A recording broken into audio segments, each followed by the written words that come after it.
मित्रों spectrum high school PS Patel 39 वर्षનો મારો અનુભવ છે એનો હું ટીચિંગમાં ઉપયોગ કરું છું। મારી જુદી જુદી મેથડ જે હું સમજાવતો જાઉં છું ગુજરાત રાજ્ય લેવલે કેઆરપી આરપી તેમજ શિક્ષણના તમામ ક્ષેત્રોમાં લેખન સહિત તમામ જગ્યાએ કામ કરેલું છે। એવા મારા બહોળા અનુભવનો હું ઉપયોગ મારા ટીચિંગ દરમિયાન કરું છું। મારો લાભ અવશ્ય લેજો એવું ખાસ જણાવું છું। ऑल फ्रेंड्स, जो आ छेल्ले आपणे आल्कोहोल संयोजनों में मिथेनॉल और इथेनॉल बंनेनी बनावट जोई गया। जो कि प्रवर्तमान परिस्थिति में इथेनॉल जे छे ए आपणे आगळ जोई गया। इथीन जे संयोजनो होय तेनी जल विभाजन प्रक्रिया द्वारा ए मेळववामां आवतो होय छे। फरीथी बोलुं छुं, आल्कीन होय एमां इथीन छे तो इथीन नु जल विभाजन करावीए एसिडिक जल विभाजन त्यारे एच અને OH ઉમી રહી જાય એટલે ઇથેનોલ સરળતાથી મેળવી શકાય છે। ઇથેનોલ જે છે એનું અલ્પ માત્રામાં સેવન હોય તો એ નિર્ણય શક્તિ ઉપર અસર કરશે, પણ વધુ માત્રામાં સેવન કર્યું હોય તો એમાં ઉબકા આવે અને ક્યારેક એમાં પણ મૃત્યુ થવાની શક્યતા સુધી પણ રહે છે, કારણ કે શ્વાસોશ્વાસની ક્રિયામાં રૂંધાઈ જાય છે, જેથી હોપ ચડે અને ક્યાં जो વધારે પ્રમાણ લીધેલું હોય તો છેવટે નુકસાન પણ થશે। ચલો હવે આપણે આવીએ છે ઇથર સંયોજનો ઉપર। આ ચેપ્ટર નું છેલ્લું સેક્શન છે ઇથર સંયોજન। ચલો ઇથર, ચલો એની બનાવટ ઉપર આવીએ છે। ઇથર બનાવટ, ચલો હવે એની અંદર જે છે એ પહેલા આપણે લઈએ છે એ आल्कोहोल संयोजनों जे छे एना निर्जलीकरण द्वारा पहले रीत लईए एमानी एक रीत आल्कोहोल ना निर्जलीकरण द्वारा, आल्कोहोल ना निर्जलीकरण द्वारा। चलो हवे आपणे आल्कोहोल होय तो आल्कोहोल ની પ્રોટિક એસિડ એટલે કે H2SO4 H3PO4 એ પ્રોટિક એસિડ કહેવાય। એની હાજરીમાં જ્યારે પ્રક્રિયા કરાવવામાં આવે છે ત્યારે નિર્જલીકરણ થતા બે જુદી જુદી નિપજો મળવાની શક્યતા રહેલી છે। શક્યતા શબ્દ વાપરીએ, એમાં કઈ નિપજ મળશે તેનો આધાર એ प्रक्रिया परिस्थिति पर रहेलो छे। फरीथी बोलुं छुं, एनुं एक उदाहरण लईए। चलो दाखला तरीके आपणे इथेनॉल लीधो छे CH3CH2OH इथेनॉल लीधो छे। चलो इथेनॉल नी प्रक्रिया आपणे ज्यारे सांद्र H2SO4 द्वारा सांद्र H2SO4 लईए छे અને એ વખતે 443 કેલ્વિન તાપમાન રાખીએ। 443 કેલ્વિન તાપમાન તો એ વખતે અહીંથી આલ્ફા કાર્બન ઉપરથી OH જાય છે, જ્યારે તેના પાડોશી બીટા કાર્બન ઉપરથી H જશે, એમ H2O દૂર થશે અને નિર્જલીકરણ થતા CH2 ડબલ બોન્ડ CH2 બની જશે, એટલે આલ્કીન બની ગયું કહેવાશે। H2O दूर થઈ જશે।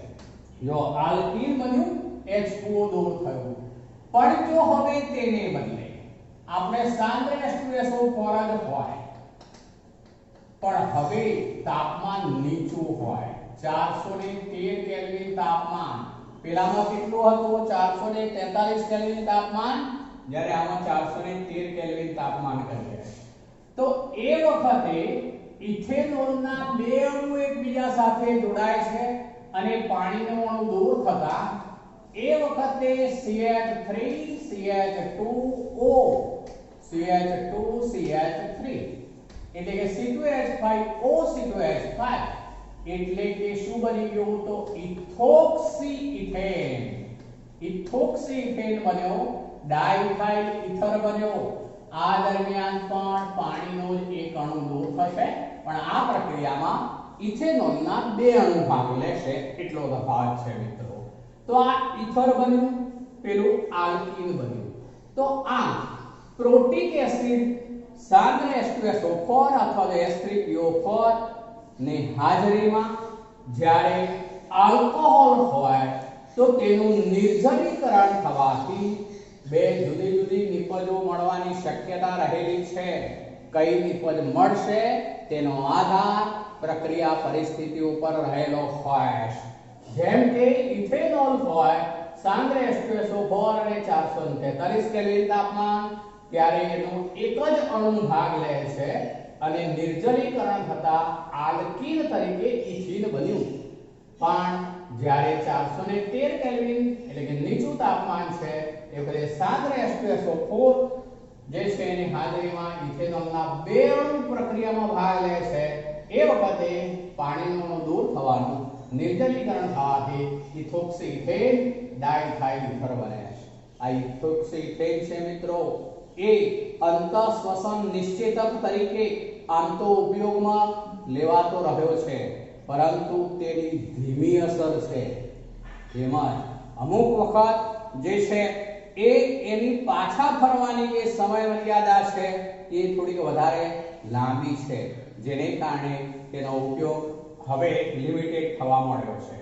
ચલો હવે આવું ઈથર ક્યારે બને? આપણે ઈથર બનાવવાની મેઇન બાબત છે ને ઈથર ક્યારે બને?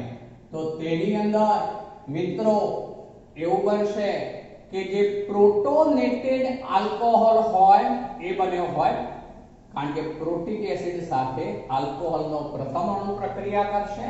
જેમ કે ક્રિયાવિધિ હું બતાવું છું, જોજો ક્રિયાવિધિ. તો એમાં પહેલા આપણે ઇથેનોલ લીધો CH3 CH2, ચલો આ OH, આ ઇથેનોલ છે. ઇથેનોલની પ્રોટોન તે પ્રોટિક દ્રાવક જે પ્રોટિક એસિડ હોય એમાંથી મળશે, જેથી હવે આવું બનવાનું. આ ઇલેક્ટ્રોન યુગ્મ એ આ પ્રોટોનને મળશે, જેને કારણે આ પ્રોટોન અહીંયા ઉપર આવીને જોડાઈ જવાનું, જેથી બન્યું CH3 CH2, આ O, આ H, આ H, આ એક ઇલેક્ટ્રોન યુગ્મ બાકી રહ્યું, પણ આ ઓક્સિજન ઉપર ચાર્જ કયો આવવાનો મિત્રો? પ્લસ. તો આ જે બની ગયો એ શું બન્યું? તો એ ઓક્ઝોનિયમ આયન કહી શકાય. ઓક્ઝોનિયમ આયન અથવા બીજી રીતે કહીએ તો વાસ્તવમાં આલ્કોહોલમાં પ્રોટોન જોડાયેલો છે, માટે પ્રોટોનેટેડ આલ્કોહોલ છે. પ્રોટોનેટેડ અથવા પ્રોટોનિક આલ્કોહોલ અથવા શું કહેવાય? ઓક્ઝોનિયમ આયન. બીજો શબ્દ ઓક્ઝોનિયમ આયન એવું કહી શકાય, ઓક્ઝોનિયમ આયન. ચલો હવે એ જે છે CH3 CH2 અને અહીંયા હું આવું લઉં છું OH. આ ઇથેનોલનો બીજો અણુ લીધો. ચલો હવે એની પ્રક્રિયા CH3 CH2 O, ચલો આ H H, આ ઇલેક્ટ્રોન યુગ્મ, આ પ્લસ ચાર્જ. ચલો હવે આવું બનશે મિત્રો. આ જે ઇલેક્ટ્રોન યુગ્મ છે એટલે કે ઇથેનોલનો અણુ જે છે એ પ્રોટોનિક આલ્કોહોલ ઉપર એક કેન્દ્રાનુરાગી આક્રમણ કરે છે, માટે આ દ્વિઆણ્વીય કેન્દ્રાનુરાગી વિસ્થાપન એટલે કે SN2 પ્રક્રિયા બને છે. અહીંથી આ ઇલેક્ટ્રોન યુગ્મ એ આ કાર્બન ઉપર આક્રમણ કરશે, આ કાર્બન ઉપર. ચલો આ કાર્બન છે એના ઉપર એ આક્રમણ કરે છે. આ બંધ તોડે છે. આ બંધ તૂટવાથી એના બંને ઇલેક્ટ્રોન ઓક્સિજનને મળી જશે, જેથી આવું થઈ ગયું મિત્રો. H2O નો અણુ દૂર થઈ ગયો. પહેલા H2O નો અણુ દૂર થઈ ગયો. અહીંથી બંધ તૂટવાથી આ ઓક્સિજન પાસે એક ઇલેક્ટ્રોન યુગ્મ હતું, બીજું મળી ગયું, H2O દૂર થઈ ગયો. ચલો હવે આ ભાગ અહીંયા જોડાઈ જશે, જેથી આવું બન્યું CH3 CH2, પછી આ O. હવે જોજો O પછી H ને હું આમ નીચે લખી દઉં. આ નીચે લખી દીધો. આ H જે છે નીચે લખી દીધો આપણે. એવો વાત કરીએ છે. આ ઇલેક્ટ્રોન યુગ્મ એમ છે એની પાસે, આ ઇલેક્ટ્રોન યુગ્મ. પણ હવે એક ઇલેક્ટ્રોન યુગ્મ એનું વપરાય ગયું એટલે એના ઉપર ચાર્જ આવશે પ્લસ અને આ ભાગ અહીંથી જોડાઈ જવાનો CH2CH3. ચલો હવે આ જે છે એ આટલો ભાગ ઈથર છે પણ પ્રોટોન વધારેનો છે એટલે આ કહેવાશે પ્રોટોનિક ઈથર છે. પેલું પ્રોટોનિક આલ્કોહોલ હતું, આ પ્રોટોનિક ઈથર છે. બે જુદા છે, જુઓ બરોબર. આને કહેવાય પ્રોટોનિક ઈથર. પ્રોટોનિક ઈથર છે. ચલો હવે એ પ્રોટોનિક ઈથર જે છે એનું વિઘટન થશે CH3 CH2O. ચલો આ H આ ઇલેક્ટ્રોન યુગ્મ છે એમને આ પ્લસ ચાર્જ CH2 CH3 બરોબર. ચલો હવે આવું બનવાનું મિત્રો. આ બંધ તૂટે છે, આ બંધના બંને ઇલેક્ટ્રોન ઓક્સિજનને મળી જાય છે. આ પ્રોટોન તરીકે મુક્ત કરી દીધો આપણે H+. એ H+ ફરીથી અહીંનો ઉપયોગમાં આવશે. પણ હવે બાકી રહ્યું આટલું CH3 CH2O. આ ઇલેક્ટ્રોન યુગ્મ મળી ગયું એને. આ ઇલેક્ટ્રોન યુગ્મ હતું તેમ આવી ગયું માટે પ્લસ ચાર્જ જતો રહ્યો. હવે CH2 CH3 શું બની ગયું મિત્રો? ડાઇથાઇલ ઈથર અથવા ઇથોક્સીથેન. તો આ રીતે જ્યારે પ્રક્રિયા દરમિયાનનું તાપમાન નીચું હોય અને જે આલ્કોહોલ હોય જેમાં આલ્કાઇલ સમૂહ જે છે એ સરળ હોવો જોઈએ, તે પ્રાથમિક આલ્કાઇલ સમૂહ હોવો જોઈએ. એટલે કે અવકાશીય અવરોધ રહિત સમૂહ હોવો જોઈએ. તો આ રીતે નીચા તાપમાને SN2 આ કઈ પ્રક્રિયાઓ છે? તો SN2 એટલે કે દ્વિઆણ્વીય કેન્દ્રાનુરાગી વિસ્થાપન પ્રક્રિયાઓ છે મિત્રો. ફરીથી બોલું છું, દ્વિઆણ્વીય કેન્દ્રાનુરાગી વિસ્થાપન પ્રક્રિયાઓ છે. પહેલા જે પ્રોટીક એસિડમાંથી જે પ્રોટોન મળ્યો હોય તે આલ્કોહોલ સાથે જોડાતા પ્રોટોનિક આલ્કોહોલ બને, જે ઓક્ઝોનિયમ આયન પણ કહેવાય. ત્યારબાદ જે ઇથેનોલનો બીજો અણુ જે છે તે આ પ્રોટોનિક આલ્કોહોલ ઉપર કેન્દ્રાનુરાગી પ્રક્રિયક તરીકે આ હુમલો કરે છે એમ કહેવાય. કેન્દ્રાનુરાગી પ્રક્રિયક તરીકે હુમલો કરે છે જેથી પ્રોટોનિક ઈથર બને છે. એ વખતે H2O દૂર થઈ ગયો એટલે નિર્જલીકરણ. ચલો પ્રોટોનિક ઈથર જે છે એમાં હવે આ બંધ તૂટી જતા H+ પાછો મળી જાય અને ઈથર મળી જશે. આ ડાઇથાઇલ ઈથર બનવાની સમગ્ર ક્રિયાવિધિ છે મિત્રો, અગત્યની છે. વ્યવસ્થિત સમજીને તૈયાર કરીશું. આ SN2 પ્રક્રિયા છે. આમાં શરત છે. શું શરત છે બોલું છું? જે આલ્કોહોલ હોય એનો આલ્કાઇલ સમૂહ જે છે પ્રાથમિક આલ્કાઇલ સમૂહ હોવો જોઈએ. એટલે કે તે અવકાશીય અવરોધ રહિત સમૂહ હોવો જોઈએ અને બીજી શરત તાપમાન નીચું હોવું જોઈએ, ત્યારે ઈથર બનશે.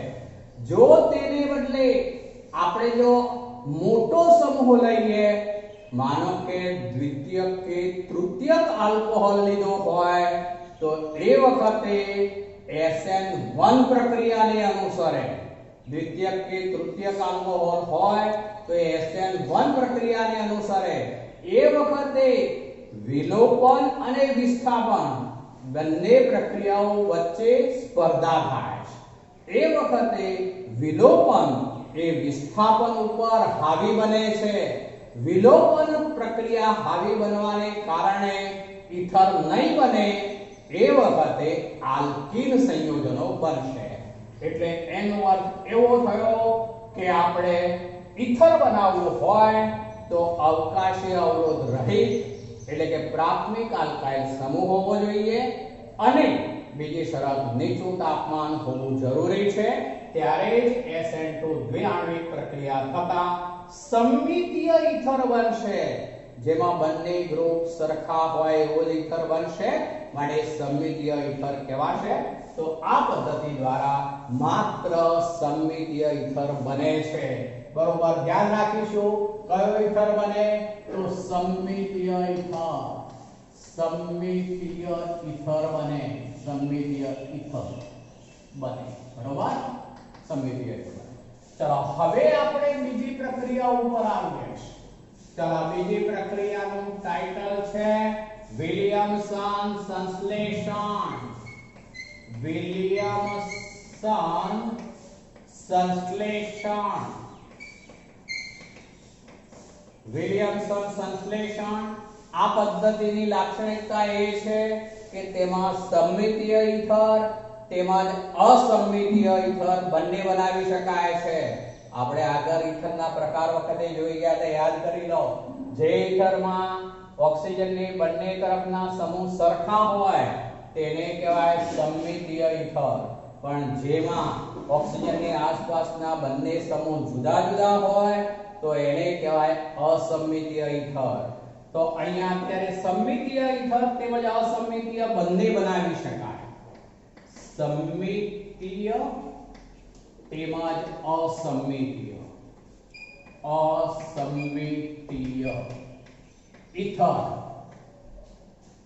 ની બનાવટ, એ બંનેની બનાવટ છે જે વિલિયમસન સંશ્લેષણ તરીકે ઓળખાશે તે. ચલો વિલિયમસન સંશ્લેષણના એક સામાન્ય બાબત પહેલા લઈએ. ROH આ એક આલ્કોહોલ લીધો આપણે, એનો સોડિયમ ક્ષાર બનાવી દેવામાં આવે તો હવે હું ડાયરેક્ટ અહીંયા Na લાવી દઉં છું. શું કરેલું હોય બોલું છું જુઓ. આલ્કોહોલની પહેલા NaOH સાથે પ્રક્રિયા કરાવી દઈએ એટલે એનો સોડિયમ આલ્કોક્સાઇડ બની ગયો કહેવાશે. આ સોડિયમ આલ્કોક્સાઇડ છે જેમાં મેં પ્રાથમિક આલ્કોહોલ પણ લીધો હોય, દ્વિતીયક પણ લઈ શકાય, તૃતીયક પણ લઈ શકાય. લઈ શકાય એવો શબ્દ વાપરું છું, બરોબર. ચલો એનો સોડિયમ આપણે ક્ષાર લીધો છે. એની પ્રક્રિયા જે પ્રાથમિક આલ્કાઇલ હેલાઇડ આ જે છે પ્રાથમિક આલ્કાઇલ હેલાઇડ જ હોય એવી શરત બનાવું છું. આ જે છે એ આલ્કોહોલ માનો સોડિયમ ક્ષાર લીધો આપણે, એ પ્રાથમિક આલ્કોહોલ પણ હોઈ શકે, દ્વિતીયક આલ્કોહોલ પણ હોઈ શકે, તૃતીયક આલ્કોહોલ પણ હોઈ શકે. તેમાં પ્રાથમિક આલ્કાઇલ સમૂહ કે પછી શાખાયુક્ત આલ્કાઇલ સમૂહો કે પછી એરાઇડ સમૂહો જેવા સમૂહો પણ હોઈ શકે. તો પણ આ જે છે શું છે તો માત્ર પ્રાથમિક હેલાઇડ છે, પ્રાથમિક આલ્કાઇલ હેલાઇડ છે. ચલો આ બંને વચ્ચે પ્રક્રિયા થાય ત્યારે NaX દૂર થઈ જશે. હું આને R' X કહી દઉં છું. R' X છે. ચલો આ બે વચ્ચે પ્રક્રિયા થશે. ગમે તે એકને RX કહેવાય. ચલો આપણે આવું પણ લઈ શકીએ. જુઓ હું આવું લઉં છું. અહીંયા હું આ RONA લઉં છું. જુઓ ગમે તે બાજુ લઈ શકાય, એમાં દિશા સાથે આપણે મતલબ નથી. R' કરી દીધું અને આ લીધો એ RX લીધો. ચલો એક લેવાનો પ્રાથમિક આલ્કાઇલ હેલાઇડ. આ પ્રાથમિક આલ્કાઇલ હેલાઇડ છે, આલ્કાઇલ હેલાઇડ છે. આ ફિક્સ રાખીએ. જ્યારે આ જે છે એ અન્ય કોઈ પણ આલ્કોહોલનો સોડિયમ ક્ષાર છે, જે પ્રાથમિક, દ્વિતીયક, તૃતીયક આલ્કોહોલ ગમે તે હોઈ શકે મિત્રો, બરોબર. ચલો હવે આ બે વચ્ચે પ્રક્રિયા થાય ત્યારે NaX દૂર થઈ જશે, જેથી ROR આ એક ઇથર બની ગયો, NaX દૂર થઈ ગયો. ROR આ ઇથર બની ગયો અને આ NaX બની ગયો. ચલો અહીંયા આપણે આ જે છે આલ્કોહોલ જે હોય એ પ્રાથમિક, દ્વિતીયક, તૃતીયક ગમે તે હોય, એટલે શાખાયુક્ત આલ્કાઇલ સમૂહ પણ હોઈ શકે, ઇવન એરાઇડ સમૂહ પણ હોઈ શકે. એટલે અર્થ એવો થશે કે આમાં આ બાજુનો સમૂહ જે હશે એ મોટો હશે, અવકાશી અવરોધ વધુ હોય, તેમ છતાં પણ એવો ઇથર બની શકશે. અહીંયા મેં બંનેના સિમ્બોલ જુદા જુદા લીધા, એક R એક R' એટલે એક અસમમિતીય ઇથર છે એવું કહેવાય. માનો કે અહીંયા તમે R' ન લો અને R લો તો અહીંયા R' ના હોય તો એટલે સમમિતીય ઇથર બન્યો કહેવાય. આ રીત દ્વારા બંને બનાવી શકાય, સમમિતીય તેમજ અસમમિતીય ઇથર. જ્યારે આ પહેલી રીત દ્વારા કયા બને તો ફક્ત સમમિતીય ઇથર બને, એટલે કે જે ઇથરમાં બંને તરફના ગ્રુપ સમાન જ હોય, બંને તરફના ગ્રુપમાં આલ્કાઇલ સમૂહ જે છે એ પ્રાથમિક જ હોવો જોઈએ, શાખાયુક્ત ન હોવો જોઈએ, અવકાશી અવરોધ રહિત હોવો જોઈએ, નીચું તાપમાન હોવું જોઈએ, એનામાં શરત છે. ત્યારે આમાં આપણે પ્રાથમિક આલ્કાઇલ હેલાઇડ લેવાનો, એની કોઈ પણ પ્રાથમિક, દ્વિતીયક કે તૃતીયક આલ્કોહોલના સોડિયમ ક્ષાર સાથે પ્રક્રિયા કરાવીશું. ત્યારે સમમિતીય તેમજ અસમમિતીય એવો કોઈ પણ ઇથર બનાવી શકીશું, જે પ્રક્રિયા વિલિયમસન સંશ્લેષણ તરીકે ઓળખાય છે. મિત્રો, આ દરમિયાન પણ SN2 પ્રક્રિયા જે છે એમાં પ્રાથમિક આલ્કાઇલ હેલાઇડ ઉપર, આ પ્રાથમિક આલ્કાઇલ હેલાઇડ કહીશું, એના ઉપર એ આક્રમણ કરે છે અને એ રીતે જોડાતું હોય છે. આમાં Na+ કહેવાય, આ ઓક્સિજન માઈનસ છે એવો કહેવાશે. ચલો હવે એનું એક ઉદાહરણ લઈએ છે આપણે. સપોઝ માનો કે તમે આને આ બાજુ લખો, આને આ બાજુ લખો, એની સાથે મતલબ નથી, ગમે તે લખી શકશો. જેમ કે હવે હું આવું લખું છું, જુઓ આ જે છે એમાં CH3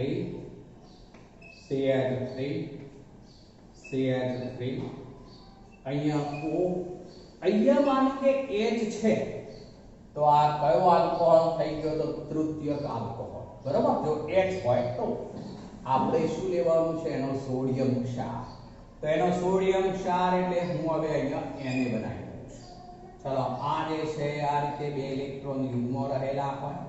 ચલો આ જે છે એ સોડિયમ તૃતીયક બ્યુટોક્સાઇડ છે. આને શું કહીશું, બોલું છું, જોજો. અહીંયા સાઈડમાં નામ લખું છું, સોડિયમ પછી તૃતીયક અને પછી શું કહેવાશે, બ્યુટોક્સાઇડ.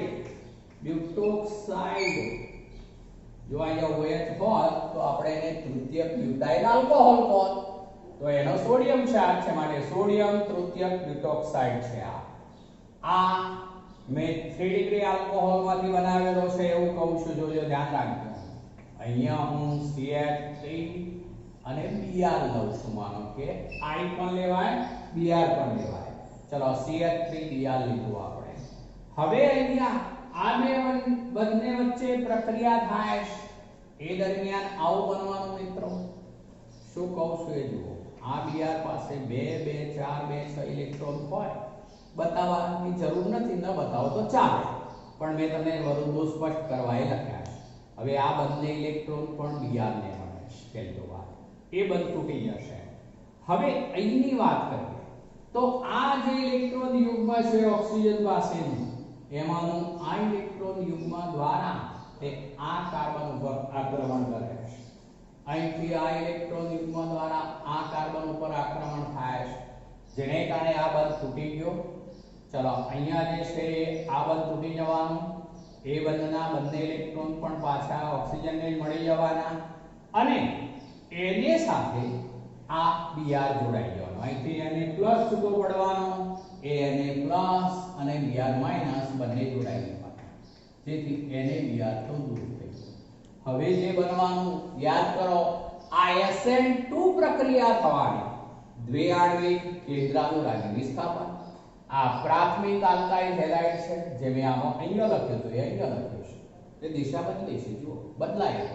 તો આ જે છે એ પ્રાથમિક આલ્કાઇલ હેલાઇડ છે. ચલો આ જે છે તૃતીયક આલ્કોહોલમાંથી બનેલો સોડિયમ ક્ષાર છે. તો હવે આવું થશે, Na Br તો દૂર થઈ ગયું મિત્રો. ચલો આ CH3 ગ્રુપ પહેલા લખું છું, CH3 ગ્રુપ લખી દીધું, આ O લખ્યો મેં, O, અને આખો ગ્રુપ ઉલટાઈ જશે, O. ચલો પછી આ C, આ CH3 ઓક્સિજન પાસે જે ઇલેક્ટ્રોન યુગ્મો હતા એ પાછા થઈ ગયા. કેવી રીતે, જોજો શું બોલું તે. આ ઇલેક્ટ્રોન યુગ્મ દ્વારા આ કેન્દ્રાનુરાગી આક્રમણ કરે છે આ CH3 ઉપર, જેથી આ બંધ તોડી નાખે. આ બંધના બંને ઇલેક્ટ્રોન Br ને મળવાથી Br- બન્યો. આ બંધ તૂટ્યું, Na+ તરીકે હોય એ બે જોડાઈ ગયા, Na+ અને Br- એટલે NaBr બની ગયો અને હવે આ બંધના બે ઇલેક્ટ્રોન પાછા ઓક્સિજનને મળી ગયા એવો અર્થ થયો, જેને કારણે ઓક્સિજન પાસે બે ઇલેક્ટ્રોન એમને એમ થઈ ગયા. આ બની ગયો એ ઈથર જ છે. જો આ ઈથર જ છે. હવે આ ઈથરનું નામ બનાવીએ છીએ. આ ઈથરમાં આ 1 2 3 એ પ્રોપેન કહેવાશે, જે એનો પાયો બને છે. 1 2 3 એના 2 નંબર ઉપર એક મિથોક્સી ગ્રુપ છે, 2 નંબર ઉપર મિથાઇલ ગ્રુપ પણ છે. જુઓ 2 નંબર ઉપર મિથોક્સી ગ્રુપ પણ છે, 2 નંબર ઉપર મિથાઇલ ગ્રુપ પણ છે, માટે આનું નામ થશે 2-મિથોક્સી 2-મિથાઇલ. પછી પ્રોપેન, પ્રોપેન. ચલો કેવી રીતે નામ લીધું જુઓ. આ પ્રોપેન, એના 2 નંબર ઉપર મિથાઇલ ગ્રુપ, 2 નંબર પર મિથોક્સી ગ્રુપ, એટલે પહેલા બોલાશે 2-મિથોક્સી, 2-મિથાઇલ પ્રોપેન થશે મિત્રો, અથવા 2-મિથાઇલ 2-મિથોક્સી પ્રોપેન, 2-મિથાઇલ 2-મિથોક્સી પ્રોપેન તરીકે ઓળખાશે. બરોબર. ચલો હવે આ પ્રક્રિયા થશે જેમાં ભલેને સમૂહ મોટો છે પણ તેમ છતાં અવકાશી અવરોધ નહીં નડે. આ કેવો ઈથર બની ગયો? તો આ અસમમિતીય ઈથર છે. જુઓ મિત્રો, અસમમિતીય ઈથર છે. પણ હવે જો આને બદલે ઊંધું લઈએ આપણે, જો અહીંયા આપણે પ્રાથમિક આલ્કોહોલનો સોડિયમ ક્ષાર લઈએ, CH3ONA, આપણે ઊંધું લખીએ. ચલો આ બાજુ NaOCH3. ચલો આ ઇલેક્ટ્રોન યુગ્મ શું કરી દીધું મેં? તો પ્રાથમિક આલ્કોહોલ જ છે. કયો છે? મિથેનોલ. એનો સોડિયમ ક્ષાર લીધો છે.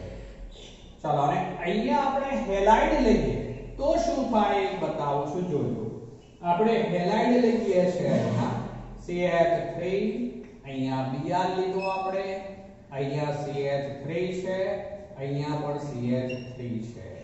આનું નામ શું થશે મિત્રો? તૃતીયક બ્યુટાઇલ બ્રોમાઇડ. જો આ જે છે તૃતીયક બ્યુટાઇલ અને બ્રોમાઇડ છે. બ્રોમાઇડ, બરોબર ને? તૃતીયક બ્યુટાઇલ બ્રોમાઇડ છે. ચલો તૃતીયક બ્યુટાઇલ બ્રોમાઇડ છે, 3 ડિગ્રી હેલાઇડ છે. આ અર્થ એવો થયો 3 ડિગ્રી હેલાઇડ. તો જો હવે 3 ડિગ્રી હેલાઇડ હોય તો આવી પ્રક્રિયા નહીં થઈ શકે મિત્રો. એ વખતે વિસ્થાપન અને વિલોપન બે વચ્ચે સ્પર્ધા થાય છે.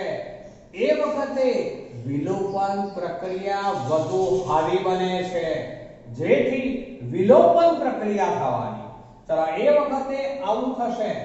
શું બને એ કહું છું. હવે જોજો, Na અને Br જોડાય, NaBr તો બનશે જ. ફરીથી બોલું છું, Na અને Br જોડાય, NaBr તો બનશે. તો પહેલા આપણે એક નિપજ બનાવી દઉં છું NaBr. ચલો પછી બીજું આવું બને. આ જે છે CH3O, એની સાથે આમાંથી એક H જોડાય છે અને જેથી બીજું બની જશે આલ્કોહોલ, CH3OH બનશે. અને બાકી રહ્યું એમાં આવું થશે મિત્રો. આ CH3, આ C, આ આપણે જે છે એ CH3, આપણે અર્થઘટન એવું કરીએ છે, અહીંથી H ગયો એવો અર્થ કરીએ. અહીંથી H ગયો, અહીંથી Br ગયો, આ Br ગયો, એક Na+ સાથે જોડાય NaBr બની ગયું. અહીંથી H ગયો, AH આ બાકીના વિભાગ સાથે જોડાઈને મિથેનોલ બની ગયો, જેથી આ બે કાર્બન વચ્ચે ડબલ બોન્ડ રચાઈ જશે. આવું થઈ ગયું મિત્રો. CH3 CH3 double bond CH2 બની ગયું. ચલો આ શું બની ગયું? તો જુઓ, 1 2 ને 3 કાર્બન એટલે પ્રોપીન છે મિત્રો. 1 2 ને 3 કાર્બન પ્રોપીન. 2 નંબર ઉપર કયો ગ્રુપ છે? તો મિથાઇલ ગ્રુપ. માટે આનું નામ થશે 2-મિથાઇલ prop1N. આ 1 નંબરનો કાર્બન ગણાશે, આ CH2 વાળો કાર્બન 1 નંબર, આ 1 2 3 એવો અર્થ ગણાય. ચલો તો અથવા તો 1 2 3 એવું ગણી શકાય. 1 2 3. ચલો એ પ્રોપીન છે, એના 2 નંબરના કાર્બન ઉપર મિથાઇલ છે, માટે 2 મિથાઇલ ગ્રુપ 1. તો આ પ્રક્રિયા કઈ થઈ મિત્રો? તો વિલોપન થયું. આને કહેવાશે વિલોપન. તો જો તૃતીયક હેલાઇડ હોય તો વિલોપન થશે. તૃતીયક આલ્કોહોલનો સોડિયમ ક્ષાર હોય ને પ્રાથમિક હેલાઇડ હોય તો એ વખતે SN2 દ્વિઆણ્વિક કેન્દ્રાનુરાગી વિસ્થાપન પ્રક્રિયા થાય ત્યારે શું બને? તો ત્યારે ઈથર બને. ત્યારે ઈથર બને, જેમાં સમમિતીય તેમજ અસમમિતીય, આ કયો છે? અસમમિતીય ઈથર છે. 2 મિથાઇલ 2 મિથોક્સી પ્રોપેન એવું પણ કહી શકાશે. જ્યારે આની અંદર ઈથર નહીં બને, જ્યારે આપણે તૃતીયક હેલાઇડ લીધો હોય અને જો સોડિયમ આલ્કોક્સાઇડ લીધો હોય, આ કોમન બોલું છું, સોડિયમ આલ્કોક્સાઇડ, તો એ વખતે વિલોપન અને વિસ્થાપન બે વચ્ચે સ્પર્ધા થાય છે, પણ એમાં વિસ્થાપન ઉપર વિલોપન વધુ હાવી બને છે, માટે વિલોપન પ્રક્રિયા થાય છે. જેથી અસંતૃપ્ત આલ્કીન સંયોજન જ બનશે, જેથી વખતે 2 મિથાઇલ ગ્રુપ 1 ઇન જ બનશે. વત્તા બીજું શું બન્યું? CH3OH મિથેનોલ વત્તા એરેબિયા. આ બંને પ્રક્રિયાઓ ખૂબ જ અગત્યની મિત્રો, વ્યવસ્થિત સમજીને તૈયાર કરીશું. નીટ JEE માં વારંવાર આવા જ પ્રશ્નો પૂછે છે.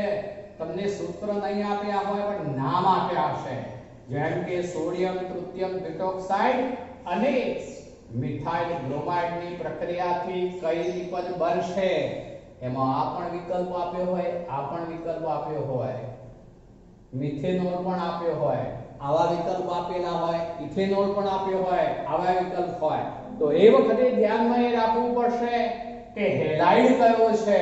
આપણે ધ્યાનમાં એ રાખવાનું, હેલાઇડ પ્રાથમિક હેલાઇડ જ હોવો જોઈએ, ત્યારે જ ઈથર બને. જે ઈથર બને એ વિલિયમસન સંશ્લેષણ દ્વારા સમમિતીય તેમજ અસમમિતીય બંને ઈથર બનાવી શકાશે, પણ શરત છે એમાં પ્રાથમિક હેલાઇડ જ હોવો જોઈએ. કોઈ એક પ્રાથમિક હેલાઇડ હોવો જોઈએ. આલ્કોહોલ પ્રાથમિક દ્વિતીયક કે તૃતીયક હોય, એનો સોડિયમ ક્ષાર એ બે વચ્ચે પ્રક્રિયા કરાવીશું. બરોબર? જો અહીંયા આપણે તૃતીયક આલ્કોહોલનો સોડિયમ ક્ષાર લીધો છે, આ પ્રાથમિક આલ્કોહોલનો સોડિયમ ક્ષાર લીધો છે, પણ આપણા માટે અગત્યના કયા છે? હેલાઇડ. હેલાઇડ જ અગત્યના. આ 1 ડિગ્રી હેલાઇડ છે, પ્રાથમિક હેલાઇડ, જ્યારે આ 3 ડિગ્રી હેલાઇડ છે. અર્થ સીધો એટલું જ કરવાનું, પ્રાથમિક હેલાઇડ હોય તો ઈથર બને, જો તૃતીયક હેલાઇડ હોય તો આલ્કીન બને. આ મેથડ યાદ રાખીશું. બરોબર? ચલો આ વિલિયમસન સંશ્લેષણ, આ જે પદ્ધતિ છે એના દ્વારા એરોમેટિક ઈથર પણ બનાવી શકાય છે મિત્રો. એરોમેટિક ઈથર ઉપર આવું છું, જોજો. એરોમેટિક ઈથરની વાત કરીએ છીએ આપણે. ચલો એ હું અહીંયા જોડી દઉં છું, જોજો. આપણે ફિનોલ હોય, આ ફિનોલ છે, ફિનોલનો NaOH સાથે પ્રક્રિયા કરાવીએ એટલે સોડિયમ ફિનોક્સાઇડ બની જવાનું મિત્રો. શું બની જાય? Sodium phenoxide. એટલે રિંગ ઉપર ONA. બરોબર? રિંગ ઉપર ONA. ચલો એની પ્રક્રિયા RH સાથે કરાવીએ, RH સાથે, ત્યારે આવું બનવાનું. આ પ્રક્રિયાથી આ Na અને આ X આ બંધ તૂટી જવાનું મિત્રો. આ ઇલેક્ટ્રોન યુગ્મ એના દ્વારા એક R ઉપર આક્રમણ કરે, R ઉપર આક્રમણ કરે એટલે આ બંધ તૂટી જાય. એ બંધના બંને ઇલેક્ટ્રોન X ને મળી જવાનું, એટલે X માઈનસ બની જવાનું, હેલોજન માઈનસ બનવાનું.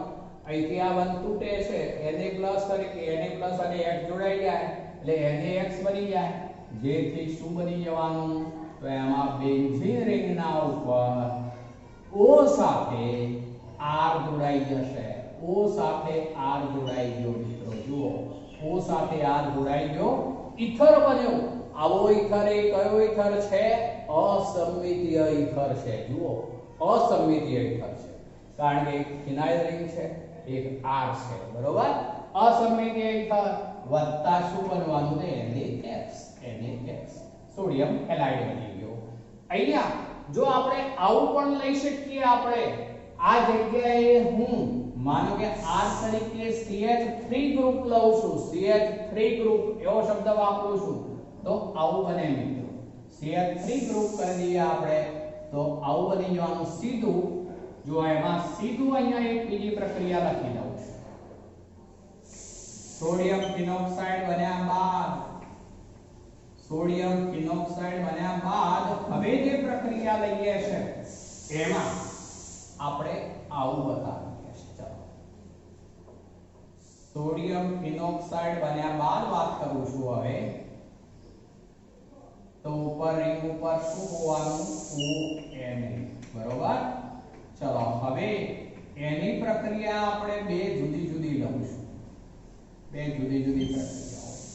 એક લઈએ છે CH3Br માં CH3Cl CH3Br CH3I કોઈ પણ, તો હવે આ Na અને આ Br દૂર થઈ જશે. Na Br દૂર થયું, જે રિંગ ઉપર O સાથે જોડાઈ જવાનું શું તો CH3. શું બની ગયું મિત્રો? આ મિથાઇલ ફિનાઇલ ઇથર. મિથાઇલ ફિનાઇલ પહેલા કયું આવશે મિત્રો? તો મિથાઇલ, પછી ફિનાઇલ, પછી ઇથર. એનું બીજું નામ યાદ કરી લો, એનિસોલ. એનિસોલ તરીકે ઓળખાય. ચલો એનિસોલ. ચલો ફરીથી નામ લખું છું, ધ્યાન રાખજો. એનું નામ શું થઈ જવાનું? તો એનિસોલ. એનિસોલ તરીકે ઓળખાશે. પણ જો તેને બદલે આપણે આવું લીધું હોય C2H5Br, ચલો C2H5Br લઈએ તો NaBr જ દૂર થવાનું. ચલો NaBr દૂર થઈ જાય ત્યારે શું બની જવાનું? તો એરોમેટિક રિંગની ઉપર જે છે એ કયું ગ્રુપ આવી જવાનું? તો C2H5 ગ્રુપ. O સાથે C2H5 ગ્રુપ. ચલો આનું નામ છે ફેનિટોલ. પેલાનું નામ એનિસોલ, આનું નામ ફેનિટોલ. આને માટે નામ બીજી રીતે થશે ઇથાઇલ ફિનાઇલ ઇથર. ત્યારે પેલો મિથાઇલ ફિનાઇલ ઇથર, પેલો એનિસોલ, આ ફેનિટોલ. પણ આઈયુપીએસી નામ આવું બને મિથોક્સીબેન્ઝીન. સમજજો બરોબર, મિથોક્સીબેન્ઝીન. જ્યારે આ બોલાશે ઇથોક્સીબેન્ઝીન, આઈયુપીએસી નામ ઇથોક્સીબેન્ઝીન.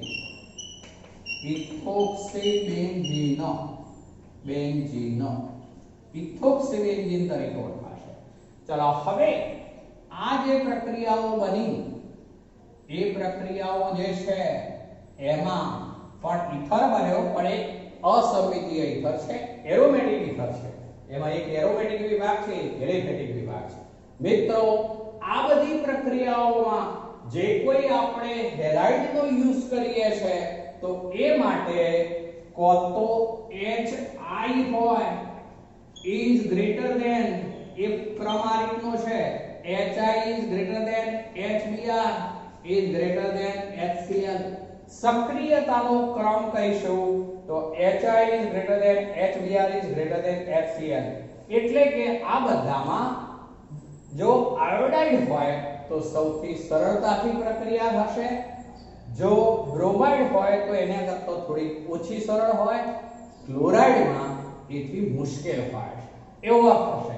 હવે આના ઉપર આધારિત એક કોયડો આપ્યો છે મિત્રો, 2 મિનિટનો છે, આપણે લઈ લઈએ.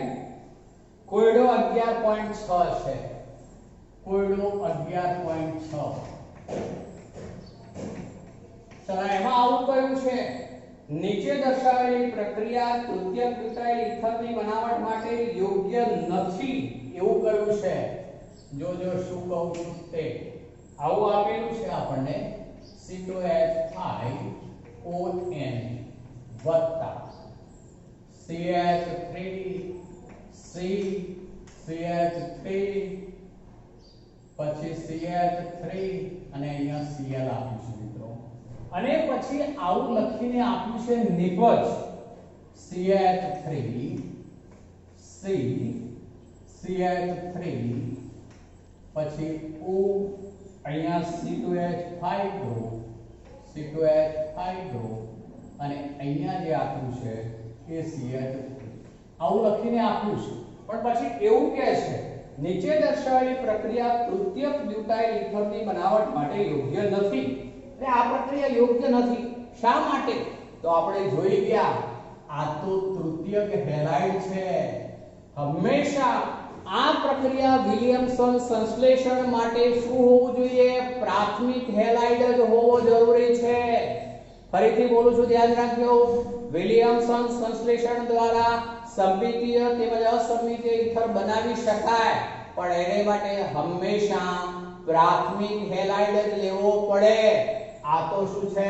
તૃતીયક હેલાઇડ આ તૃતીયક હેલાઇડ હોવાથી આ નિપજ બની શકે જ નહીં ઇથર બની શકે જ નહીં તૃતીયક હેલાઇડ હોય ત્યારે મિત્રો કઈ પ્રક્રિયા થાય તો યાદ રાખજો હવે બોલું છું તૃતીયક હેલાઇડ હોય તો વિસ્થાપન કરતા વિલોપન વધુ હાવી બને છે જેથી વિલોપન પ્રક્રિયા જ થાય અને માટે એ વખતે આ નિપજ ન બને પણ એને બદલે આવી નિપજ બને કઈ નિપજ બનાવું છું એ જુઓ તો CH3 C CH3 આ ડબલ બોન્ડ CH2 પછી પ્લસ બીજું બનશે એ NaCl ત્રીજું બનશે C2H5OH તો આવી નિપજ બને આ બને પેલું ન બને મિત્રો આવું કેમ બને તો આ વિલોપન પ્રક્રિયા થઈ જુઓ વિસ્થાપન નહીં થાય કઈ થાય વિલોપન કારણ કે તૃતીયક હેલાઇડ આપેલો છે માટે તો અહીંયા આપણને એવું કહ્યું છે આ પ્રક્રિયાની મુખ્ય નિપજ શું હશે તો આ પ્રક્રિયાની મુખ્ય નિપજ તો કઈ બને મિત્રો તો એ વાસ્તવમાં આ બને એટલે કે આ પ્રક્રિયાની મુખ્ય નિપજ બની કઈ તો 1 2 3 2 નંબર પર મિથાઇલ ગ્રુપ છે માટે એનું નામ શું બનશે મિત્રો તો 2 methyl prop 1N 2 methyl prop 1N હવે આપણે પેલો ઇથર બનાવવો હોય તો શું કરવું પડે તો આનો હેલાઇડ લેવાનો આનો સોડિયમ ક્ષાર લેવાનો ઊંધું કરી દઈએ મિત્રો જો હવે એ બતાવી દઉં છું ડાયરેક્ટ એનું ઊંધું કરી દઈએ તો આવું બની જવાનું ઊંધું કરી દઈએ છે જોજો હવે તો એમાં આપણે આ જે છે એનો સોડિયમ ક્ષાર લઈ લઈએ CH3 C CH3 આ ONA અને આ CH3 આનો સોડિયમ ક્ષાર લઈ લીધો આપણે અને હેલાઇડ જે છે C2H5Cl લઈ છે તો આ વખતે કઈ પ્રક્રિયા થવાની મિત્રો તો એ વખતે થશે વિસ્થાપન SN2 પ્રક્રિયા વિઆણવીય કેન્દ્રાનુરાગી વિસ્થાપન થશે માટે Na અને Cl NaCl તરીકે દૂર થવાનું પણ આ નિપજ બની શકશે હવે CH3 CH3 CH3 O C2H5 તો આ ઇથર મેળવી શકાશે આ પ્રક્રિયા દરમિયાન તો એને માટે હેલાઇડ પ્રાથમિક જ લેવો પડે આ જે છે એનો સોડિયમ ક્ષાર લેવાનો તો મિત્રો આ કોયડો પણ ખૂબ અગત્યનો છે વ્યવસ્થિત સમજીને તૈયાર કરીશું આજે આટલે